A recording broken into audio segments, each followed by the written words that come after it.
This is Bill McMinn from Makeable Bible Church, and this is the Way to Go podcast, where we talk about faith, family, and daily life, putting the Bible into practical, everyday terms. Welcome to the Way to Go podcast. I'm Bill McMinn. Along with me is Bradley Brobes. If you hear any noise today, we're actually doing this podcast on the day of the community dinner. On the day of the community, the kitchen is right behind me. So this morning we've been hearing a lot of clanking pans, and I'm not about to go in there and say, stop clanking those pans, because they want to get them cleaned up. And they might say, you'll be doing it. And we do, by the way. I so appreciate everyone who comes out. Yes. Rita and this great team of people. They've been doing this probably 13 years now. And every Wednesday night, they cook enough food for 400 to 600 people. It just astounds me. And it's so good. Mm-hmm. It's so good. Like, this is not just, hey, throw it out of a, whatever. This is, hey, lunch meat on a plate, and they cook all these turkeys. I love it. I love it. It's a great dinner. I look forward to eating it tonight. Pie is going to be all over the place. So seeing people serving. And it's wonderful. It really is. I mean, the church has been going through a lot of great stuff, because we had the Operation Christmas Child. Then the Vine Food Pantry gave out a bunch of Thanksgiving baskets. You had them wrapping lunches for the children on last Friday here. Then you have the community dinner today. So in the last 6 days, there's been so much in way of generosity. And then we have so many more opportunities coming up with Halo and stuff. This is a wonderful thing, actually. Yes, it is. It's a wonderful time. Well, what we're talking about for this show is Married with Kids. And actually, it used to be a TV show, but because you had brought it up to me when we were talking about doing a podcast, and actually you had said, well, yeah, but when you're married and kids, how do you balance out the marriage and the children? So what do you think about that? Balancing out marriage and kids. It's definitely a balancing act. Let's put it that way. Yeah. And you have to make sure that you're pouring into your spouse, especially, but also pouring into your children or child, however many. And it's just a balancing act. Right. Right. Because once you have children, there's that different dynamic. So now there's the dynamic of you two with them, mom with the child with dad, the dad with the child, the dad with mom, the dad. It goes back. And then you start adding children, and that dynamic and all those strands of conversation are going, and relationships are even more broad and more complicated.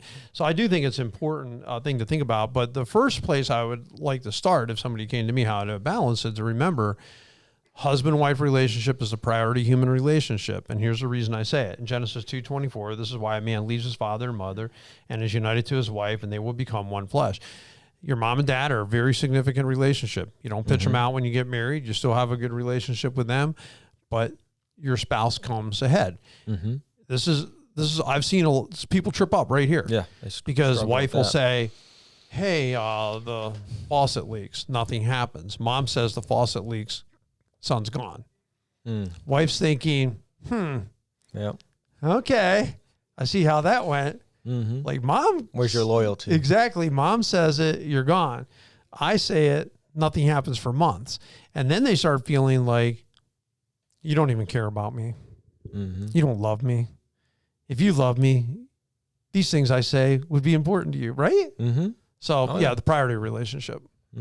How do you view that above children? Like, what would be your advice when you have children to make sure that the husband and wife maintain and stay that priority?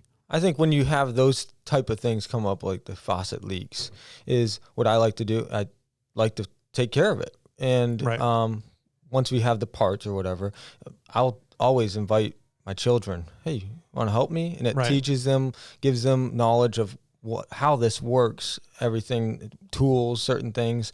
And it's also showing my wife in a loving way that we love you. You brought this to my attention, and I'm taking care of it. Right. And she shows appreciation of it. And so she appreciates that. Yeah. What do you think about date nights? Do you think that's an important thing? Because you and I talked about that too. I mean, there's nothing in the Bible that says thou shalt have X number of date nights with your wife away from the children. I'm just saying, what are your thoughts about it? Date nights. It's very important to make sure that you take time to just be you and your spouse and pour into your spouse, because we can get so caught up in the busyness of the children's life, but our spouse matters so much that we need to be pouring into them. And it is odd at times because like when Courtney and I go on a date, it's like, where's the kids? Like you feel, and it's you got to go back to that first love of your spouse. Get back to that moment, like of building that love relationship with them. In my days when my children were young, I would say probably a lot of what we did was together as a family. Like to Friday night, most Friday nights were family nights. And that was okay with, I think it depends on your spouse and what their expectations are actually, but that was okay for us because then we would do that. But what I would do is I don't have a problem. If somebody says, I want to have a date night, I don't know if you need one a week. The one I would avoid is it's girls' night out. It's guys' night out. That's the one I'm like, I've always been, okay. Like Jerry and I did not do that because we felt that, no, I mean, we want to be together. If I get time away from my family, away from my kids, I want to be with my wife. I don't want to be anywhere else. I want to be with her because I love her and I want to develop this relationship. I'm going to tell you why it's important. Someday those kids are going to grow up and they're going to go out of that house. Now what? Yeah. And that's going to happen way before you think it will. Because time goes, take it from me. Time flies. Time flies. I have all adult children now. It seems like yesterday they were just little kids sitting around my table. They're all grown up now. I always knew from day one, someday they're going to be gone. Jerry and I have to be tight. It was her and I against the world. Nothing could divide us. Nothing could separate us. So if a child could never play us against each other because we were going to work together as a team. Exactly what you just said right there.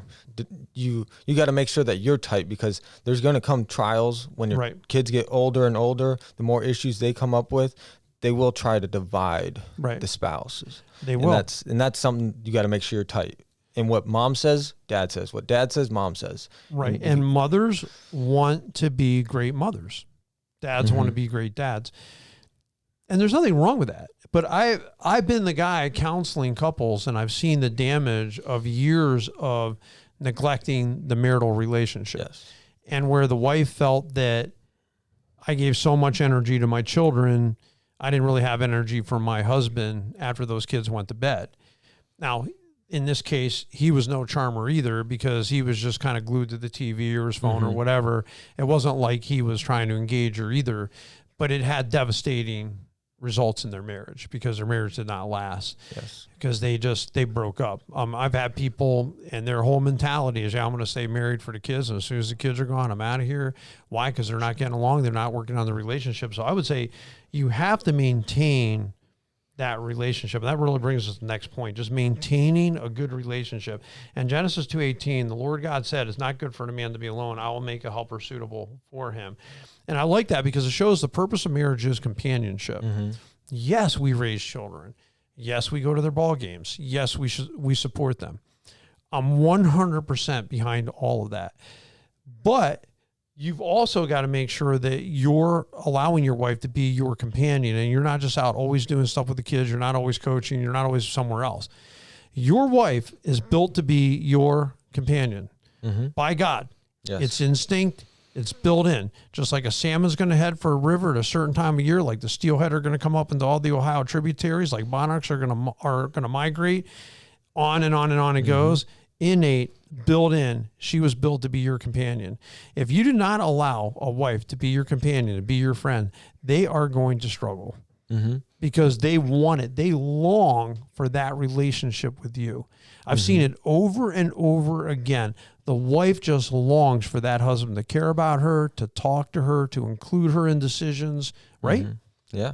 Looking at that, they are longing for that. And we got to make sure that we're filling that void. Right. Because if not, that's where a lot of marriages, if they go numb to one another, they don't, not at first and do it intentionally, but they start looking, oh, this guy at work is talking to me this way, or absolutely any of these things that will trigger something that they're looking for. They're longing for. Right. That. And well, one of the dangers in that, Bradley, is when you meet that person at work, you are not under load. That relationship is under no load. You can just have fun. You're always joking. You get to flirt around. Oh, there's so much fun. They're always smiling. I come home. My wife is grumpy. She just talks about the kids. She complains about all the problems. This person. Well, guess what? you don't have a mortgage with that person. You don't have the responsibility of children with that person. You don't have lawns and projects around the house with that person. Of course they seem like they're fun.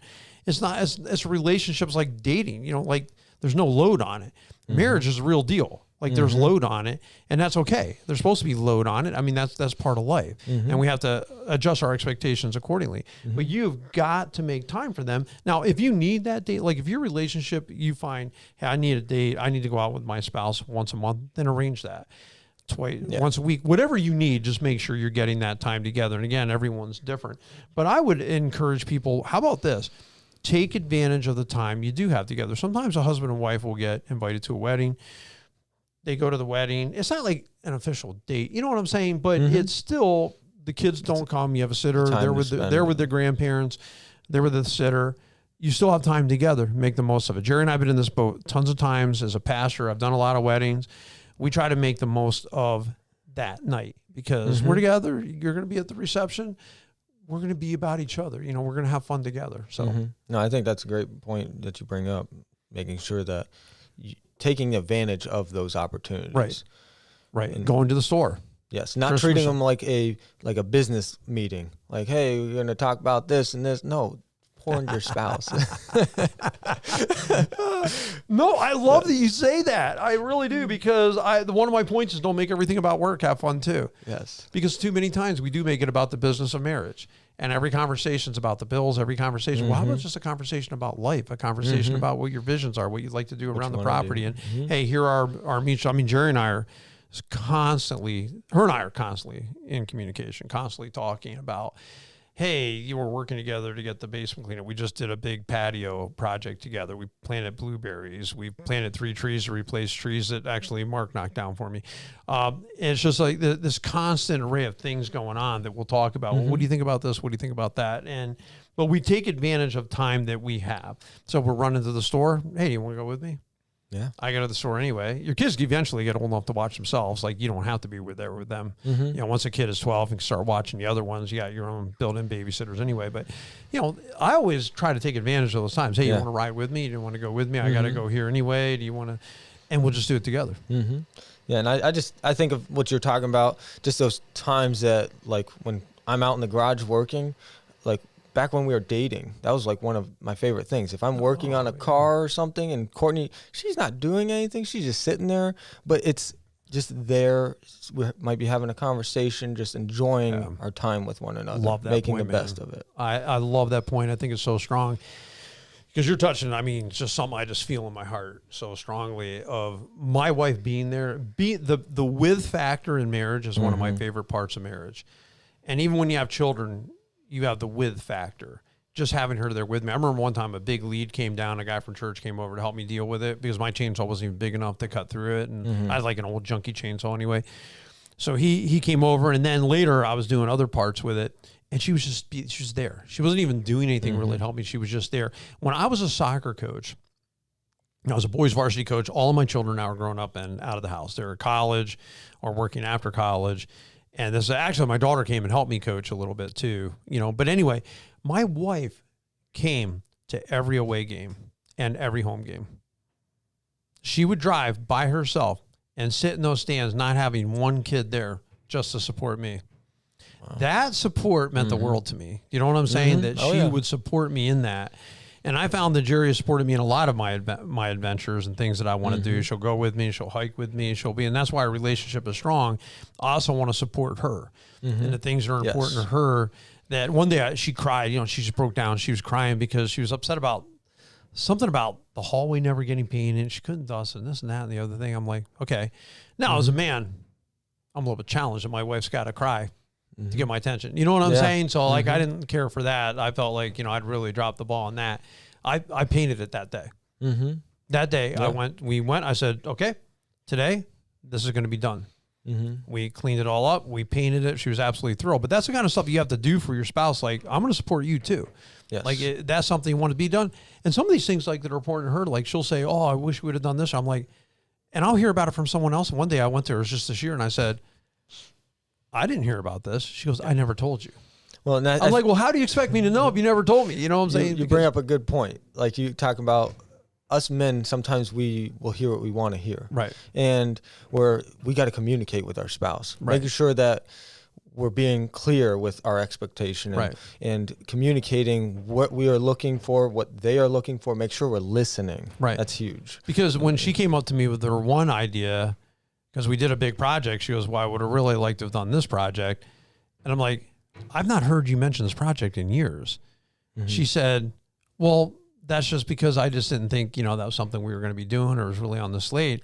I said, yeah, but that's the kind of stuff, that's good mm-hmm. to communicate, because I'll put that on the radar of something that we definitely need to get done. So I try to, I have my own do list. She's got her do list, and I try to make sure the stuff that's on her list gets on my list.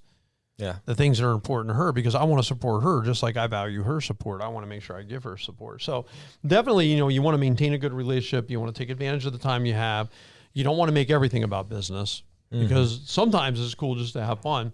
And I would say to do things together as a family. One thing I believe that brought closeness to my whole family. In fact, as we're talking here, I see my daughter texting me, and I love hearing from her. She lives on the other side of Cleveland, and all my kids, I have constant conversation. We did a lot together as a family.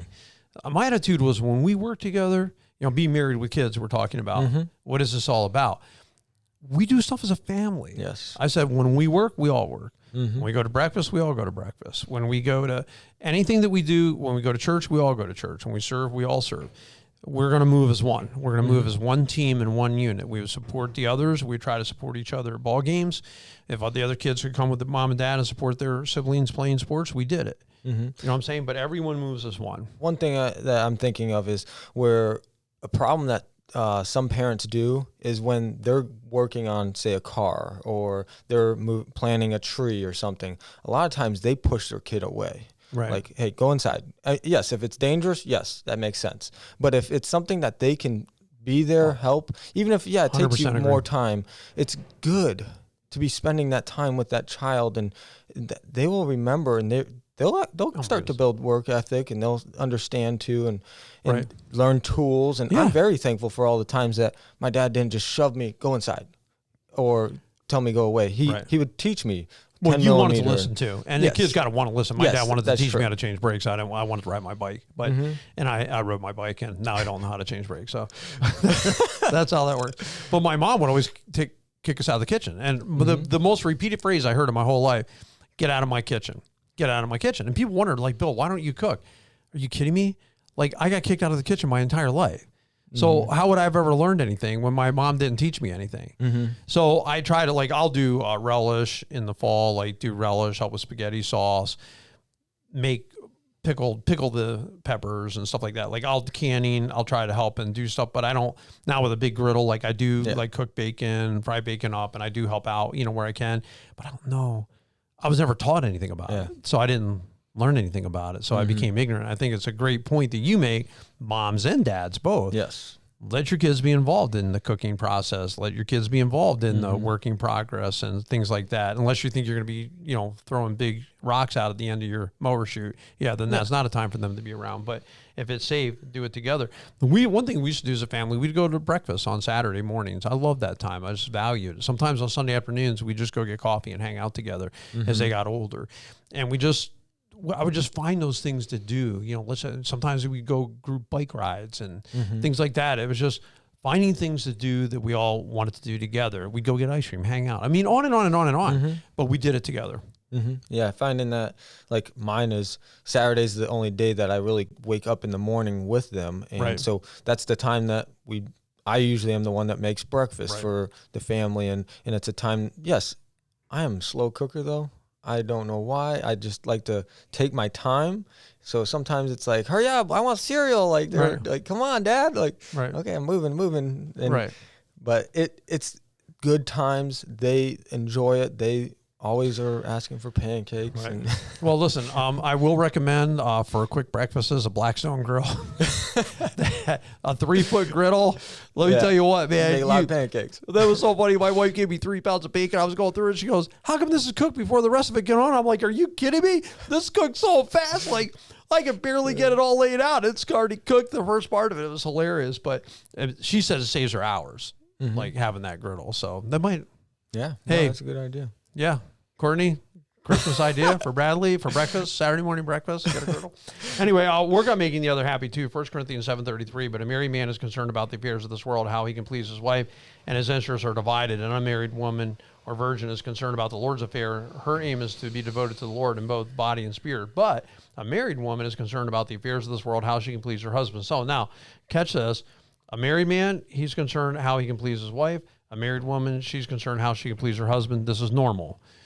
Mm-hmm. And if you're married with kids, you still got to please each other. You can't, at any time in life, for any reason, whether it's children, work, business, projects, you can't get away from your spouse to the point you're ignoring them. Yes. On either side of this equation. The wife can't be so involved in the kids, she's ignoring her husband. The husband can't be so involved at work or with kids' sports that he's ignoring the wife. You've got to make them happy. My job is to make my wife happy. I'll plant trees. I'll do things. Where do you want it? How do you want this to be? She'll ask me what I think. I'm like, I don't even care because it only matters to me what you think. Because I'm doing this for you, not for me. Yeah. So whatever you think is the only thing that I'm worried about. If you're happy with it, then I'm going to be happy. And I think definitely reading the signs, because sometimes we can just get so caught up in life that a spouse might be saying, hey, can we do this, have a date night, or just watch a movie together, just you and I, and just looking into that, making sure you're listening. And I think that's a huge thing, is listening to your spouse, because they're going to give you cues. And just like with Christmas coming up, like one thing that Courtney and I do is whenever she says something like, oh, I really like this, whatever it is throughout the year, I pull out my phone, put it in. Right. So that way when it comes to Christmas or a birthday, I know exactly this is. We just had this conversation with Mark yesterday. I'm kind of laughing that you bring it up because he forgot to write it down. Now he's like, what was that again? So I'm seeing him laugh over there. I'm like, oh yeah, hey, you listen to this, Mark? Write it down right away. Then you won't be sitting here in the office. Well, man, I can't remember, Bill, what she said. But one thing too that we had. Oh, there he is. He just flashed me his Christmas gift list. He's got it on his notes on his phone. Good job, man. We had one television in our house. That was it. I was determined. I'm not going to have this kid with their own television, that kid with their own television, and us with our television. There was one. And whatever we were going to watch, again, unity, whatever we do it together. Because I never wanted to do things to divide the family. I wanted to do things to unite the family, things we do together. To this day, like my children will come. I know this weekend, like tomorrow, Thanksgiving, we will all sit down and play games. My son has got so many of these interesting games that no one's ever heard of on the planet except him and two other people, I think. But they are fun games. And so we do sit down and he'll teach us these games. And so then we'll play them together as a family. I think that's important too. Just playing the game, taking the time, spending time, whatever it is. But anyway, we've said a lot. And there's a lot more we could say. It's marriage. It's a big topic. Oh, yeah. But listen, if you ever need prayers or ever need help, you can always come and talk to us and just ask us what we think on certain things, and we'd be glad to give you a steer in the right direction. There are a lot of marriages. I mean, we pray for people, we pray for families, and so if you ever need that prayer, don't be afraid to reach out and let us know, and we'll make sure that we as pastors are praying for you. But you have a blessed and you have an awesome week.